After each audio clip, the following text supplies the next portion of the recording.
Halo Sobat Minko.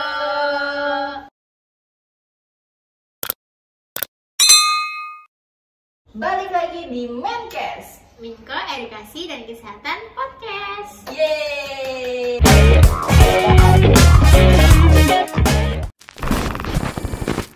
Yeay, balik lagi di Menkes episode kelima ya Sobat Minko.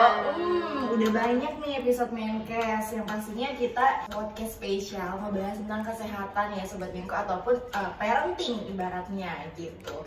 Dan seperti biasa masih dihuni sama Minko Dan juga Ega. Hai Sobat Minko. Ega hari ini kayaknya nampak berbunga-bunga. Bunga ya maksudnya. Berbunga-bunga tempelin. Berbunga gitu ya. Dan di episode hari ini kayaknya kita bakal ngebahas topik yang seru banget ya Ga? Benar. Kenapa banget seru? tuh. Karena ini menjadi problema para ibu kebanyakan. Benar sih. Bukan para ibu kebanyakan ya, tapi rata-rata kayaknya mengalami ini gitu. Rata-rata mengalami ini. Dan ini adalah tema yang bakal kita kasih tahu ke Sobat Minko, yaitu GTM. apa sih GTM? Mungkin kayaknya ibu-ibu tuh biasanya udah pernah denger ya Kak, GTM gitu. Tapi kalau misalnya bahasa yang bahasa yang lebih terkenal nih, lebih umum tuh kayaknya mendengarnya susah makan gitu kan. Susah makan gitu. Maybe emang GTM itu salah satu istilah ya dari gerakan tutup mulut alias susah makan gitu. Gimana sih fase susah makan atau fase GTM itu? Nanti bakal dijelasin sama Ega, dan gimana sih cara menanggulanginya gitu bakal dijelasin sama Ega. Coba bisa dijelasin dong tentang detailnya GTM itu seperti apa dan lain nggak? Oke, jadi GTM tuh sebenarnya gerakan tutup mulut. Gerakan tutup mulut tuh maksudnya bukannya ya bisa dibilang juga mingkem aja nih. Mingkem aja nggak mau makan. Bener, kayak anak-anak kan ada nih beberapa anak yang kalau misalnya disuapin tuh kayak gitu. Makanya dikenalnya dengan GTM gitu kan. Gerakan tutup mulut gitu. Terus juga biasanya ada juga yang kayak kenal sama picky eater. Oh, itu mirip ya GTM dan picky eater itu?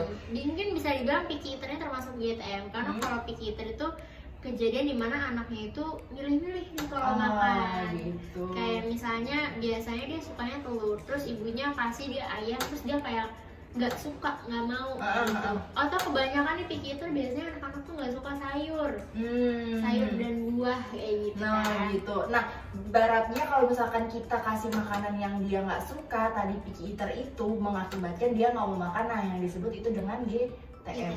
Bisa juga GTM tuh kayak kejadian anaknya tuh melepeh makanan, kayak udah masuk gitu. terus dilepasin gitu. Sempat ngeliat juga di Nikita Willy ya, kalau ternyata tuh anaknya emang lagi di fase dikasih awalnya kan dia kayak BLW, metode makan sendiri, tapi ternyata setelah beranjaknya usianya dia justru malah lebih sering ngebuang-buang makannya gitu. Jadi daripada nggak ada yang masuk, akhirnya dia tuh pakai metode disuapin lagi. Feeding. Gitu, feeding Spoon gitu. feeding ya. Oh, spoon feeding namanya gitu Sobat Minko. Oh, berarti GTM itu berasal dari fenomena-fenomena ya yang terjadi di pertumbuhan atau fase tumbuhnya seorang anak gitu. Biasanya GTM ini kan terjadi di fase saat dia masuk MPASI nih Kak. Dimana kalau MPASI itu kan anak lagi belajar nih mengenal makanan. Nah, tapi karena ada beberapa hal yang bikin anak itu jadi nggak mau makan, atau GTM tadi kayak langsung aja ya aku kasih contohnya gitu ya, kayak yang tadi ngelepeh makanan. Itu bisa jadi karena ada kesalahan tekstur dari pemberian ibunya, atau ada anak yang sama sekali nggak mau makan nih Kak, dia lebih ke maunya minum susu terus, ASI terus gitu. Jadi ini penting ya, kalau ASI itu bisa memenuhi kebutuhan anak 100% itu hanya selama 6 bulan aja. Di atas usia 6 bulan bukan kualitas ya, tapi lebih ke kandungan gizi yang pada ASI itu menurun. Bukan menurun ya, maksudnya jadi kandungan ASI sama kebutuhannya itu punya gap nih Kak, punya jarak gitu. Makanya dibutuhkannya ada MPASI. Nah, kalau problematika anak yang GTM karena dia lebih sering minum susu atau ASI itu, biasanya dia itu selain kekenyangan susu, bisa juga ternyata dari orang tuanya itu memberikan makanannya tuh nggak sesuai sama teksturnya. Jadi anak tuh nggak bisa yang biasanya dia minum susu tiba-tiba kita kasih makanan bentuk padat kering. Nah, itu kan emang perlu tahapan berarti kan ya Iya. jatuhnya gitu. Dalam memberikan MPASI kita harus perlahan dulu, nggak langsung dia mau makan gitu ya. Oke. Dan tadi kan juga udah di-spill sama Ega ciri-ciri GTM itu seperti apa. Yang pertama tadi tutup mulut, terus juga melepeh, terus juga ada apa lagi tadi? Picky eater. Nah, seperti itu Sobat Minko. Di pertanyaan yang kedua, aku mau nanya lagi juga. Biasanya kalau problema yang sering ditemuin di masyarakat umum, mereka tuh lebih banyak yang mana nih dari ketiga ciri tadi tuh yang dialami sama diri? Kalau itu sih beragam sebenarnya Kak. Jadi sempat ngobrol juga sama beberapa ibu-ibu, gimana nih Bu makanannya, aku suka iseng-iseng lah nanya kayak gitu. Biasanya sih problematikanya GTM itu dari ibu-ibu tuh karena snack sih Kak. Jadi snack sama susu. Kalau karena anak tuh biasanya udah kenyang kalau misalnya dikasih snack. Nah ternyata masih ada ibu-ibu yang kayak menganggap ya udahlah kasih snack aja gitu. Jadi daripada nggak makan kasih snack aja kayak gitu kan. Nah itu tuh banyak ternyata kejadian dimana ibu-ibu tuh lebih ya udah kasih aja dia jajanan, kasih aja dia snack, yang penting ada yang masuk ke dalam mulutnya. Gitu. Padahal nih Kak, syarat MPASI itu ada 4. Yang pertama tepat waktu, adekuat, aman dan higienis, terus juga responsif. Gitu. Nah selain tadi kan fenomena yang kita temuin itu lebih ke penyebab ya. Berarti kan kita udah masuk pembahasan penyebab GTM nih Sobat Minko. Aku pengen nanya juga nih, selain yang tadi ya, yang Ega udah jelasin penyebabnya, yaitu tadi snacknya yang terlalu berlebih gitu kan. Nah ada lagi nggak sih selain itu penyebab GTM? Ada dong Kak pasti. Biasanya ini yang jarang diperhatikan oleh ibu-ibu. Apa tuh? Ibu jangan dulu, apalagi ibu aku ya dulu. Boleh, apa tuh? Feeding rules sih Kak. Ini sih kayaknya mungkin untuk para ibu di zaman dulu cukup presentasinya cukup rendah untuk menerapkan feeding rules. Tapi kan sekarang udah banyak yang aware nih ya. Coba jelasin dulu sedikit apa sih itu feeding rules gitu, biar mereka tuh yang belum tahu jadi tahu gitu. Feeding rules nih sebenarnya tuh peraturan asik. Kayaknya berat ya kalau peraturan. Peraturan tuh berat ya. Berat banget gitu kalau peraturan, kayak aturan saat makan. Nah biasanya ibu-ibu tuh lebih mentingin kayak yang penting anaknya makan, mau dia sambil lari, mau dia sambil digendong, mau dia sambil jungkir balik pun terserah, yang penting makan. Biasanya makanya kita kalau nemu ibu-ibu yang nemenin anaknya makan sore-sore, anaknya sambil main, sambil suap gitu. Nah itu termasuk feeding rules nih Kak. Karena sebenarnya makan dikenalin sama anak itu maksimal tuh 30 menit. Kalau udah 30 menit tapi anaknya nggak mau makan, kayak masih diemut aja makanannya ambil, biar dia itu juga mengenal yang namanya ada rasa lapar. Gitu. Terus yang kedua nih biasanya ibu-ibu kayak ya udah kalau dia nggak mau makan dikasih susu aja, di push terus nih, udah kasih aja dia susu formula gitu kan. Kan udah ada kandungan gizinya, ada sih tapi kandungan lemaknya juga tinggi. Berarti emang butuh makan pendamping gitu ya kan? Pasti dong, karena kan gimana ya, dalam makanan sama susu formula itu kan makanan kemasan juga ya, dia juga melalui ultra proses, jadi dimana dia ini juga pakai gula yang berlebih sebenarnya gitu. Makanya kadang kan anak yang susu formula tuh lebih gemuk ya. Biasanya ibu-ibu suka sih kalau anaknya gemuk. Tapi sebenarnya itu justru perlu diwaspadai juga, itu gemuknya naik berat badannya masih sesuai KMS nggak, atau ternyata malah kelebihan gitu, karena nanti beresiko obesitas di masa mendatang. Gitu. Berarti kan feeding rules ini sebenarnya tuh adalah sebuah aturan ya Sobat Minko, aturan untuk makan agar mereka tuh juga belajar yang namanya tadi yang rasa lapar dan pokoknya banyak belajar deh tentang gimana caranya makan gitu, agar mereka juga taat dan belajar disiplin juga nggak sih? Dari sejak dini gitu, jadi jam segini nih harus makan, dan makan tuh nggak boleh ini, nggak boleh ini, nggak boleh ini, nggak boleh itu. Nah kan biasanya tuh anak kalau dibikin suka rewel. Nah itu dia, karena kalau waktu MPASI kan itu perkenalan. Kenapa? Karena feeding rules itu penting di saat MPASI untuk membiasakan dia nih dari awal. Kayak kita aja deh Kak, kalau misalnya ngelakuin sesuatu yang nggak pernah kita lakuin, kita ngerasa aneh dong. Tapi kalau misalnya udah kejadian kita yang sebelumnya kita udah pernah ngelakuin itu dan itu kita lakuin rutinitas, itu pasti kita ngerasa nyaman sih buat ngelakuin. Jadi feeding rules juga salah satu melatih kebiasaan si anak nih ya.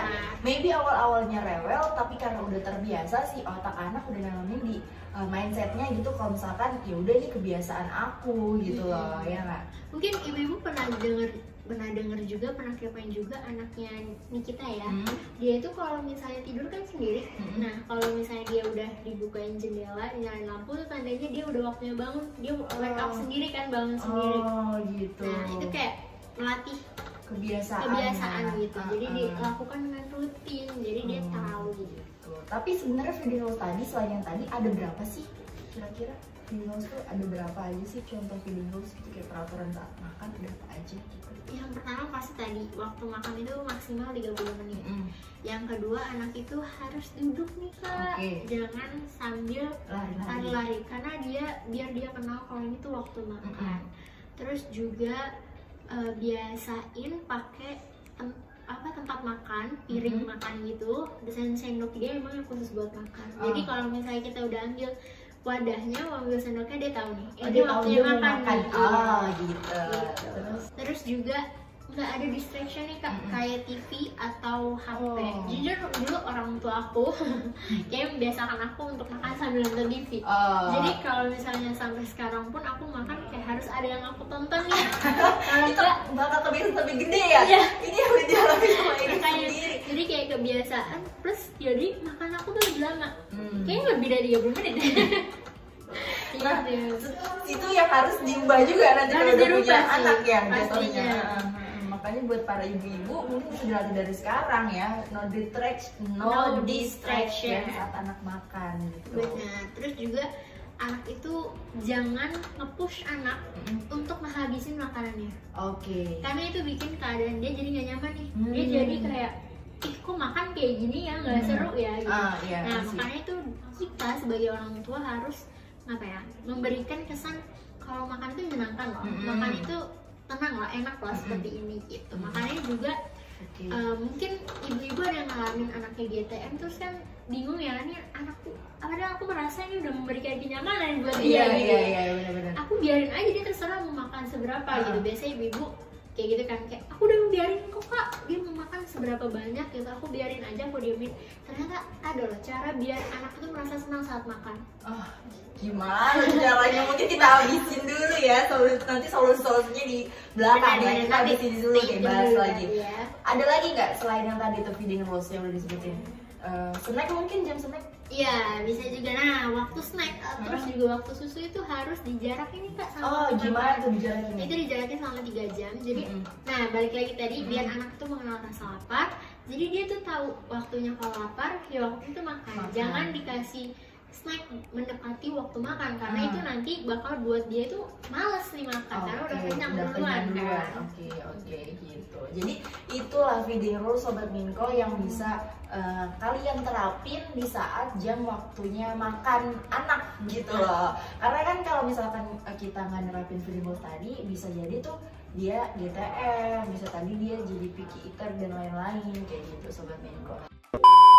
Jadi juga pernah ada nih yang komen di salah satu sosial media Aiko, ternyata dia tuh anaknya, dia bilang kalau misalkan jam waktunya tuh udah sesuai gitu, tapi kenapa anaknya nih kalau misalkan makan suka melepeh atau ujung-ujungnya muntah. Mungkin itu salah satu tanda dimana dia nggak sanggup kali ya menghabiskan makanannya. Itu gimana tuh maksudnya? Jadi kayak seberapa banyak sih porsi yang harus diberikan ke anak gitu di masa-masa dia baru mulai MPASI gitu kan. Karena tadi sempat dibilang juga kan kalau misalkan anak udah nggak mau makan ya udah gitu, jangan dipaksa. Nah porsi yang sebenarnya tuh harus seberapa gitu?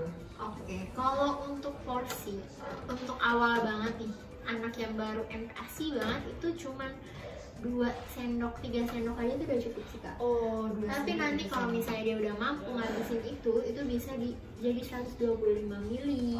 Terus gitu. nanti akan naik lagi nih kak. Nah tadi balik lagi syarat MPASI itu kan responsif. Kita harus melihat nih cara pemberian kita tuh harus dilihat dari anaknya. Tapi jangan sampai kayak anaknya aku nggak doyan tapi ini, nah itu nggak doyannya itu kan baru 1 kali. Iya. Misalnya gini, kayak ibunya nih bikinin bakso misalnya, bakso terus ternyata si anak nggak doyan. Nah ibunya tuh harus tahu dulu nih nggak doyannya kenapa, apakah karena ada tekstur dari bahan yang belum halus atau ternyata kuahnya belum enak kayak gitu. Nah nih masalah belum enak nggak enak nih kan biasanya orang ada yang bisa bilang enak dalam satu makanan, ada yang bilang nggak enak karena itu selera ya. Ternyata nih juga bisa ngaruh loh kak dari snack. Biasanya anak yang lebih sering dikasih snack makanan yang asin atau yang terlalu manis itu bikin makanan dia itu yang biasanya kita buat itu biasa buat untuk anak-anak garam dan gulanya sebenarnya cukup, tapi jadi menurun nih karena dia udah biasa makan yang manis atau yang asin, jadi dia lebih suka yang lebih gurih lagi gitu. Ternyata dari snack juga kita harus pilih-pilih ya. Nah back to tadi ngelepeh itu bisa lagi dilihat nih, apalagi sampai muntah ya kak, itu tuh harus tahu dulu ibunya apakah dari makanannya yang kurang cocok atau teksturnya yang kurang cocok.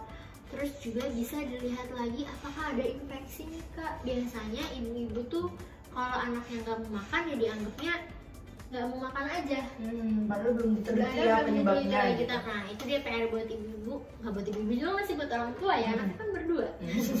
Buat bapak-bapak maksudnya. Ibu dan bapak ya.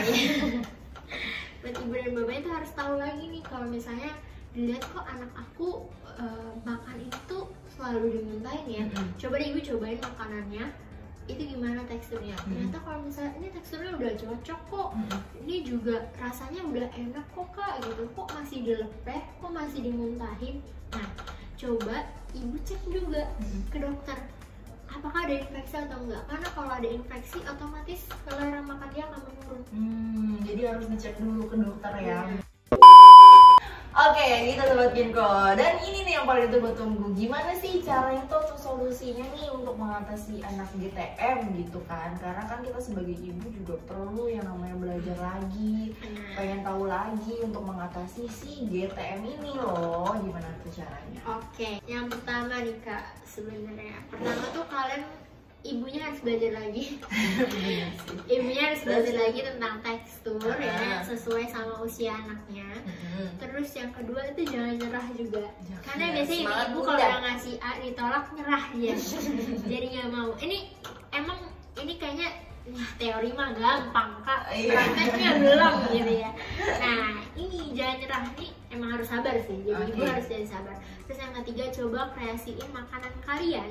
Kayak biasanya anak tuh, aduh kak, anak aku tuh nggak doyan nasi, dia tuh kalau dikasih nasi nolak mulu, dilepehin mulu. Coba nasinya dibikin arem-arem, dibikin lontong, atau nggak harus nasi kok. Kalau untuk karbohidrat bisa kentang, bisa juga dia dikasih ubi. Nah itu bisa dikreasiin lagi. Nah jadi kan udah selain anaknya dapat kandungan gizinya, dia juga dapat variasi dari makanan nih, gitu. Banyak gitu. Itu kan nasi ya, kalau misalkan anaknya masih makan bubur tuh bisa dikreasin ya sih? Bisa dong kak. Gimana tuh cari bubur, dikreasin apa? Cuma bubur gitu kan, anak kecil apalagi usia yang 6 bulan 8 bulan ke atas gitu kan, yang teksturnya masih sangat halus gitu kan.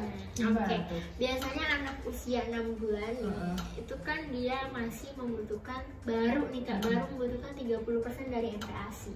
Sisanya itu masih ada di ASI. Jadi nggak perlu nge-push anak 6 bulan harus makan banyak gitu.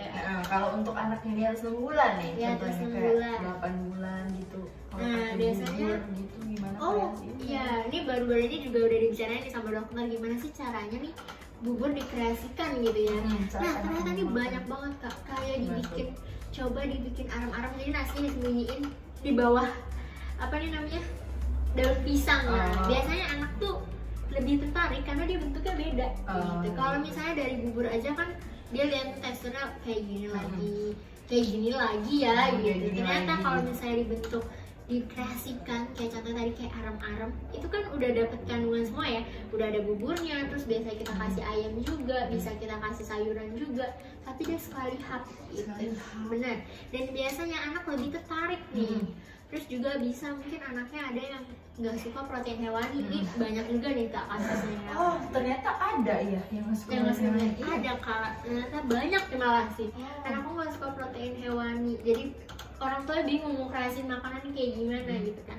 Nah coba kalian bikin bentukannya yang beda, maksudnya kayak misalnya telur biasanya kalian dadar aja, coba kalian iris-iris tipis kayak mie. Biasanya anak tuh lebih tertarik kalau bentuknya tuh kayak mie, makanya anak-anak suka makan mie ya. Benar. Nah, daripada kita kasih mie yang banyak kandungan pengawetnya gitu kan, coba bikin mandiri pakai telur di dadar terus dipotong-potong tipis. Oh iya, tadi juga ngomongin tentang kreasi makanan. Bunda-bunda di sini mungkin yang belum tahu nih, kalau misalkan EcoFood ada loh andalan para ibu ibaratnya. Apa tuh? Gitu.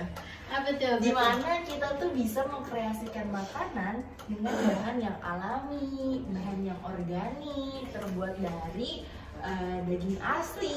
Ini udah ketara banget sih, ini apa gitu ya nggak sih? Aku mau kenalin ke sobat Miko. Ini dia kaldu alami dari EcoFood ya. Ini merupakan kaldu alami yang terbuat dari daging asli. Ada varian sapi, ayam, dan juga jamur. Jadi ada 3 rasa, dan yang paling pentingnya juga ini tanpa MSG dan bahan pengawet, jadi aman. Jadi bunda dalam mengkreasikan makanan, apalagi yang suka banget masak, pengen anaknya tuh makan tuh yang bervariasi lah gitu intinya. Bunda bisa jadikan ini andalan karena juga bunda tidak perlu nambahin gula dan garam lagi karena gula dan garamnya tuh udah ada di sini bunda gitu. Jadi kaldu alami solusi tepat ibu cermat. Mungkin Ega juga mau masak pakai kaldu alami apa udah? Oh sering sih. Sering sih soalnya kalau untuk bikin kaldu itu kan butuh effort banyak ya, kayak banyak. Aku butuh ngerebus dan cuci daging itu gitu, rada butuh effort gitu, PR banget gitu kan. Biasanya aku emang pakai kaldu sih, kaldu yang kemasan seperti ini. Nah aku biasanya mau pakai ini sih karena dia nggak ada MSG-nya. Sebenarnya MSG itu boleh, pengawet itu masih boleh, cuman emang harus dibatasi aja penggunaannya. Tadi kan aku sempat nyebutin kalau buatlah sesi makan, waktu makan tuh menyenangkan, terus nggak boleh ada distraction. Coba ganti nih HP, biasanya anak lihat TV atau HP saat makan, coba ganti sama muka bapaknya. Jadi makan bareng. Jadi makan bareng ya, diajak makan bareng. Nah karena anak itu peniru, anak itu peniru yang paling handal. Nah makanya kenapa diajak makan bareng sama orang tuanya, sama bapaknya nih, karena dia bakal niru. Oh makan tuh enak ya, oh makan tuh kayak gitu ya, seru ya. Nah biasanya anak jadi terstimulasi nih, oh makan tuh seperti ini ya. Nah dia bakal niru kayak gitu. Oh gitu, makanya ada istilah makan bareng keluarga ya. Jadi mereka tuh jadi bisa ibaratnya bonding lah ya jatuhnya ya. Selain bonding, selain makan gitu. Oke, kita balik lagi ke GTM tadi kan solusinya udah kita kasih tahu ya. Kalau solusi untuk biar anak nggak GTM itu, yang pertama kita juga harus banget terapin feeding rules, terus juga memvariasikan makanan. Terus juga yang ketiga ini ciptakan suasana yang aman, menyenangkan. Tadi kayak contohnya bapaknya diajak makan lah gitu. Kalau misalnya bapaknya lagi nggak kerja ya bun ya, gitu jadi makan bareng. Atau kalau misalnya bapaknya lagi kerja, bunda bisa makan berdua sama anaknya. Jadi waktu makan bareng. Ya kan? Ini salah satu tips juga ya. Ini salah satu tips juga yang lagi banyak diterapkan nih sama ibu-ibu. Makan satu piring itu berdua, jadi satu piring gitu kak, terus tapi pakai 2 sendok, jadi ibunya nyuap, anaknya nyuap. Nah itu biasanya meningkatkan nih nafsu makan si anak, karena kayak seru gitu kan makan bareng. Plus biasanya nih kalau makan bareng itu lebih seru. Iya, jadi kita makannya lebih banyak karena ngerasa lebih seru nih makan bareng-bareng. Kalau makan sendiri kan kita kayak kadang ngerasa boring juga kan. Nah gitu bun, jadi itu solusi-solusi yang bisa bunda terapin di rumah saat anak mengalami GTM. Aduh, pembahasan kita hari ini seru seru banget ya kak. Seru sih. Soalnya ini permasalahan yang sering banget dijadiin problema sama ibu-ibu. Soalnya kayak aduh pusing anak nggak mau makan, pusing anak kayak tutup mulut terus, pusing anak apa dan lain-lain. Solusinya bisa tadi Bunda terapin di rumah, dan semoga aja si kecil juga udah nggak GTM lagi. Gitu. Karena fase GTM itu berapa lama sih sebenarnya? Tergantung ya. Tergantung anak-anak ya. Tergantung anaknya. Karena ada gitu. yang saat masa masuki ASI GTM, ibunya ya cuek aja, balikin aja, kasih susu aja, kasih susu. Padahal sebenarnya nggak boleh bun. Nah itu malah bikin dia jadi terbiasa kayak tadi kan. Harus membiasakan diri lagi. Itu jadi berat tuh untuk anak juga. Ya udah deh, semoga Bunda bisa nerapin dan apa namanya yang kita berikan semoga bermanfaat juga buat bunda-bunda di rumah. Sampai ketemu lagi Bun di acara Menkes episode ke-6 kan ya, ke-5 gitu ya. Mungkin Bunda juga nih yang mau coba untuk masak dan berkasih makanan bisa pakai kaldu alami ya Bun. Sampai ketemu lagi sama Minko dan Ega. Bye. Oh ya, yang punya pertanyaan jangan lupa tulis di bawah. Terus juga jangan lupa like, comment, and subscribe. Sampai ketemu lagi. Bye, sahabat Minko.